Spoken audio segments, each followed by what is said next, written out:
More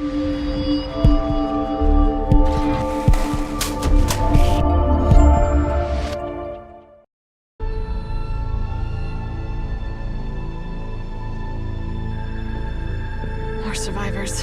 We've got to get that train moving. You need to find this scientist.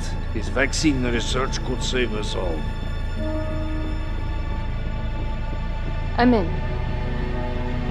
But I am on their side, not yours. It's cool, we all want the same thing. Yes, we're those old school Resident Evil fans who, after experiencing Resident Evil 2, has begged Capcom for more Resident Evil well-polished remakes. I'm sure our begging for more zombie scares played little part in moving the remake needle in our favor.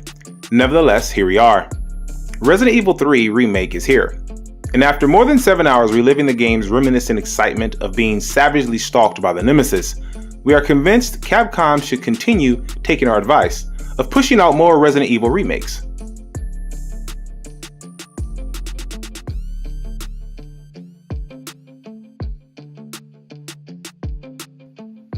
For starters, Resident Evil 3 Remake is not quite as entertaining as Resident Evil 2 Remake. Nor was the original Resident Evil 3 better than the original Resident Evil 2, in one's opinion, of course. In no way does this take away from how good the game is, despite its seemingly short-lived offering. With that out of the way, the balancing act of Resident Evil 3 Remake works well as the experience is impressively woven seamlessly within the events of Resident Evil 2. Taking place just before Leon Kennedy and Claire Redfield make their way to Raccoon City, players are in the footsteps of Jill Valentine, a capable and fearless Raccoon Police Department officer who has been strategically investigating Umbrella.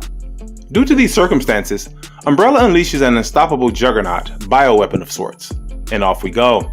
Unfortunately, a nasty T-virus has also begun infecting the residents of Raccoon City, as all hell breaks loose, forcing Jill to fight her way through impossible odds in order to get to the heart of this outbreak. Along the way, Jill gains more investigative footing after joining forces with members of UBCS who aid Jill at most turns, eventually fighting alongside your efforts.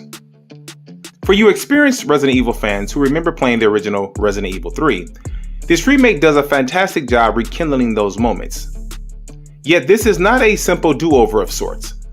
This time Capcom has added a few new touches within the game's narrative design. Jill receives a facelift, and more impressively, the game looks flat out amazing.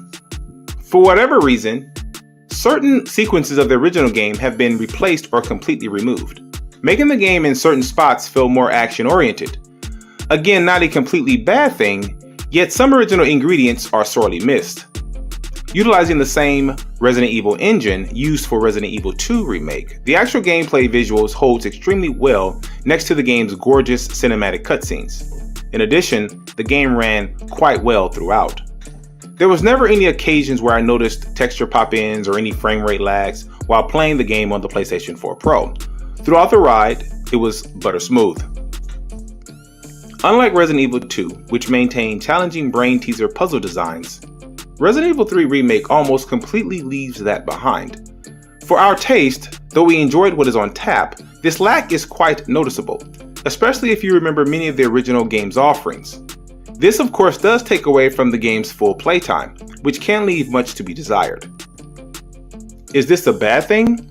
Well, it does depend on the player's experience with the series. If you never played the original game, you would have no idea that the nemesis was more of a constant threat in the original game, or that much of the game's original puzzles and branching subsections were completely cut.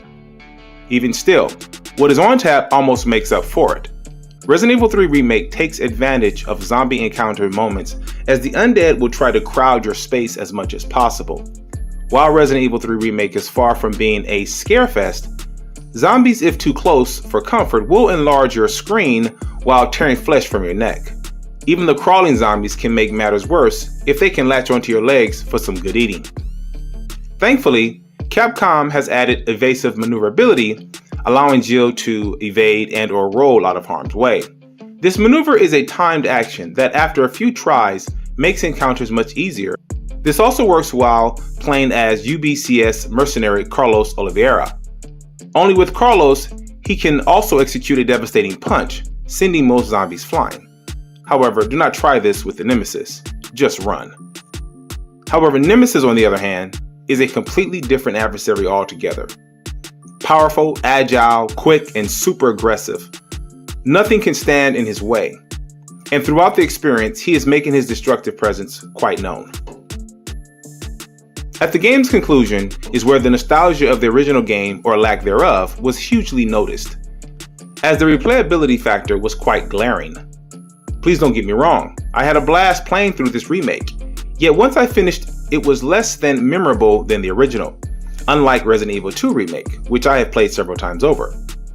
Without a doubt, Resident Evil 3 Remake was enjoyable, with terrific eye candy. Even the game's sound design, character voice acting, and level designs were wonderfully implemented. However, if you have played the original game, you might be somewhat let down with this overall production. Yet, ultimately, what is on tap here is a great game, maintaining most of the bells and whistles you would expect from a AAA title. And there you have it. All this. What was Umbrella up to?